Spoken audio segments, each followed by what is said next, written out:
Good morning student, myself Millie Sankla, and in our subject design of pre-stress concrete structure, we continue with our topic deflection in chapter flexure design of pre-stress concrete element.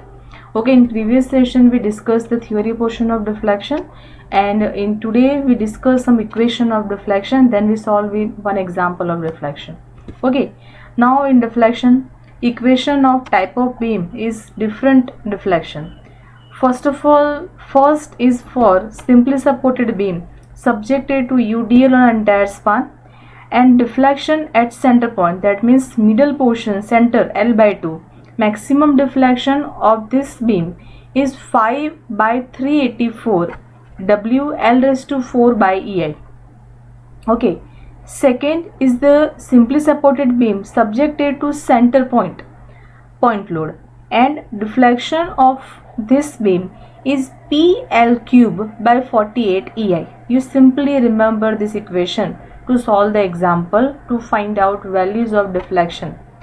Now here we discuss for cantilever beam, one end of cantilever beam is fixed and second end is free.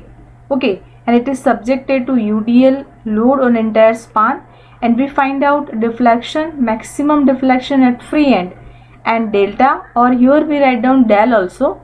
Equation of delta is equal to W L raised to 4 8 by EI, and cantilever beam subjected to point load at free end, and we find out maximum deflection at free end, delta is equal to PL cube by 3 EI. Okay, 4 equation. Now here we find effect of tendon profile on deflection. Okay, now we find out when our pre-stress concrete member is subjected to tendon, at that time what is the equation of deflection. Okay, when our tendons are straight, this dotted line is the center of concrete. Below the center of concrete, eccentricity E is given, and this tendon bar is subjected to pre-stressing force. Okay, and because of this pre-stressing force, this pre-stress concrete member deflect in upward direction, and here we find out deflection of value A. This one is the camber. Okay, and we find the value of this A, and this rectangle section is the bending moment diagram for this pre-stressing force, axial force. Now P is equal to effective pre-stressing force, E is equal to eccentricity below the CGC level, L is equal to length of beam. Now deflection A is equal to, first is our moment is equal to load into eccentricity, and here we find out center portion, so L by 2. Deflection is equal to area into CG. Now from this end or this end, the CG of this rectangle is L by 4. Half of the L by 2 is L by 4, so mention here L by 4 divided by EA, area into CG. Equation of deflection for straight tendons is PEL square 8 EI after solving this, and here negative means deflection is upward direction. If our answer is positive, then we mention in downward direction. Okay, now second is trapezoidal tendons. Here our tendons are subjected to figure of trapezium. Okay, and this one is the bending moment diagram. Again here the deflection is in upward direction, and we have to find out the value of deflection A. Simply you learn this equation. A is equal to final PEL square by 8 EI 2 L1 square plus 6 L1 L2 plus 3 L2 square. Okay, here this is the distance L and at center L2. Now parabolic and straight tendon both. Here this pre-stressing member is subjected to parabolic and straight tendons, and at that time our equation of deflection at A is equal to minus PE by EI, then 5 L1 square plus 12 L1 L2 plus 6 L2 square. L1 is the first distance from here pre-stressing force, L2 is the distance from center. Okay, now parabolic and straight tendons. Okay, here eccentric anchor, this one is the These are concentric, that means passing through CGC lever. Now we discuss for eccentric anchors, and again equation is equal to minus P E plus E2 by 12 EI multiplied by 5 L1 square plus 12 L1 L2 plus 6 L2 square plus P E2 L square 8 EI. Here is the summation of this one is the due to concentric, and this PE2 L square by EI, same equation. Okay, here only eccentricity will be changed because here two type of load, concentric and eccentric. So effect of deflection we calculate both concentric and also eccentric. Okay, now next here we find out load due to external loading. G is equal to self weight of beam per running meter.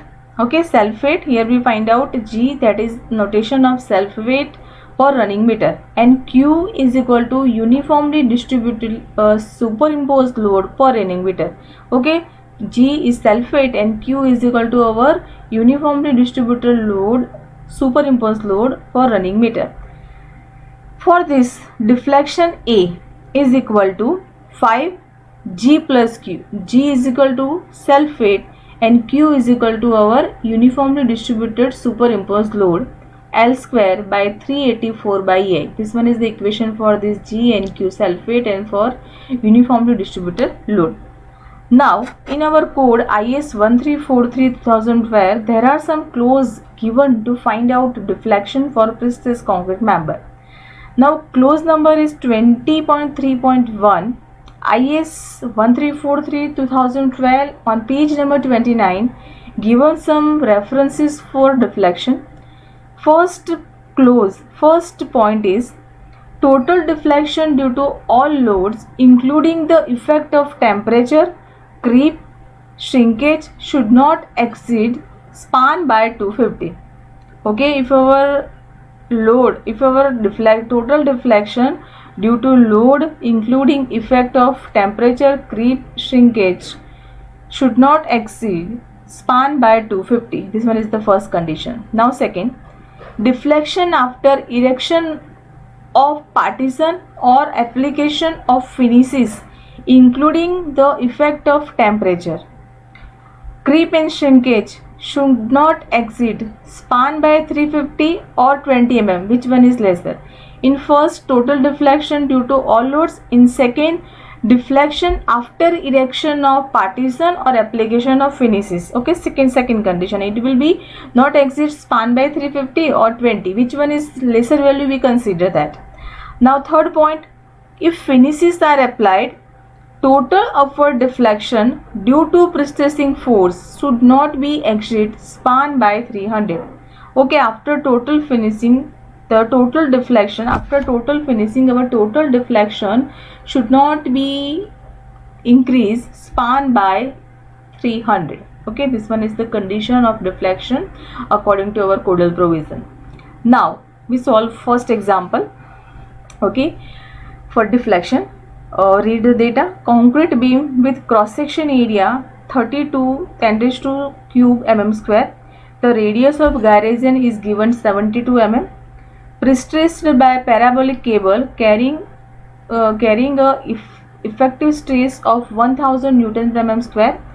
Span of beam is 8 meter. L is equal to 8 meter. Cable composed of 6 wire of 7 mm diameter has an eccentricity of 50 mm. Center and 0 at support. Okay, here neglect all losses. Find the central deflection of beam. We have to find out deflection at center point.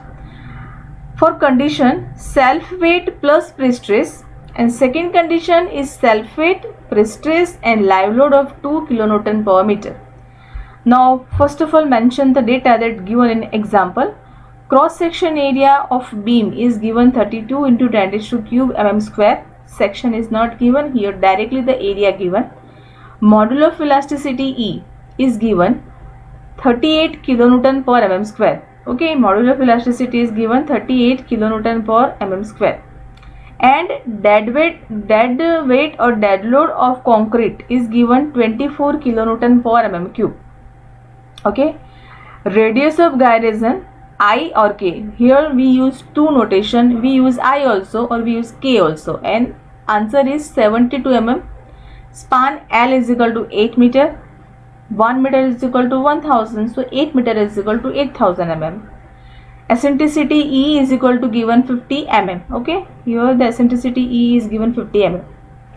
Now, what is the equation of radius of gyration? K is equal to under root I by A. Here I make I is equal to AK square. I as a subject, then A K square, or in replace of K we write also I, AI square. Now I is equal to, capital I is equal to AI square or AK square. Okay, area 32 into 10 raised to cube, and K, radius of gyration, is given 72 mm. Answer is equal to 166 10 to 6 mm raised to 4. First we find out moment of inertia.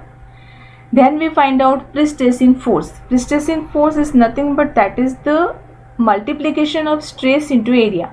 Stress is given 1000, so 1000, and area is here in data given that 6 wire of 7 mm diameter. So 6 multiply by pi by 4 d square, and pi by 4 d square is equal to 7 square. Answer is equal to 38.5. And my pre-stressing force P is equal to 2,31,000 Newton. If I want to convert this Newton into kilonewton, simply multiply with 10 raised to minus 3, and answer is equal to 231 kilonewton. Okay, here we find out inertia, then pre-stressing force P. Now in next step, self-weight G, okay, is equal to area into density. Area is given 32 into 10 raised to cube in mm square. Okay, and density is given 24. We convert this into meter, so 10 raised to 6. My answer is equal to 0.77 kilonewton per meter. If I want to convert this kilonewton meter in mm, simply multiply with 10 raised to minus 3. Okay, so answer is equal to 0.0077 kilonewton per meter. Now we apply the equation of deflection. Downward deflection due to self-weight, that is equal to pi by 384 GL square EI. We write W also, but in notation we use G, so GL square by EI. G is equal to 0.00077, L square converted into mm, 384. E is equal to here 38, then I is equal to 166 10 to 6, and answer is equal to 6.5 mm. Now we find out upward deflection due to pre-stressing force, and here we use equation of tendons. Okay, equation due to this upward deflection due to this pre-stressing force is equal to pi by 48 P L raised to 4 by A. P is equal to our force, pre-stressing force 231, then E 50, L is equal to 8000, and E and I value is given. Answer of this pre-stressing due to this pre-stressing force, our deflection is equal to 12.2 mm. Now next we find out downward deflection due to live load. It is depend upon this self-weight and also the downward deflection of this self-weight. Okay, simply downward deflection is equal to 6.5 due to our load 0.77. Then what is the deflection as live load 2 kilonewton? Answer is equal to 16.9 mm. Now one by one we find out deflection due to self-weight and pre-stress. Due to self-weight, deflection is mentioned in downward direction, so here we take positive, and pre-stressing force in upward direction, so we take negative. Answer is equal to minus 5.7. Answer is negative, so sign in upward direction. Next, deflection due to self-weight, pre-stress and live load. Self-weight is downward, so take positive. Pre-stress is upward, so take negative. Live load is in downward direction, again take in positive. Final answer is equal to 11.2 mm. It is in positive, so indicate in downward direction. This one is the deflection for self-weight, pre-stress and live load. Okay, now in next we discuss the load deformation diagram one by one for pre-stress concrete member. This vertical axis represent load and this horizontal axis represent deformation, deflection. Now first, what is delta pi? Delta pi is equal to initial pre-stressing force, initial pre-stressing camber. Pi is equal to initial pre-stressing force. Delta pe is equal to effective pre-stressing camber. Camber means deflection. Delta O is equal to self-hit deflection. Delta D is equal to dead load deflection, and delta L is equal to live load deflection. Simply the sign of delta meaning deflection. Okay, this is the deflection indicated by different loading, PI, PO, dead load, live load. Okay, now one by one. Here our graph is starting from this point. Okay, load versus deflection. In first, look at this. This one is the delta O due to self-hit, delta D due to dead load, delta L due to live load, and from this delta O to this origin point, delta PO, that means this one is the initial pre-stress camber. Okay, and delta PO is our effective pre-stress camber, and here to this full and to this one is delta PI. Okay, this one is our initial pre-stress and this one is our effective pre-stress camber, that means our deflection. Now one by one, look at this. Here deflection is start. Okay, resultant stress, this one is the figure of second resultant stress, and here the CGS level and this one is the CGC level. CGS level our F is equal to 0, then after our cracking is start. Okay, and up to this last point, our pre-stress concrete member is failure due to our service load and an heat transfer condition. Okay, the first is compression, first crack is done, then here service load and ultimate load, and then after our member is fail. Okay, now in next session we start with design portion. Okay, just now we stop here.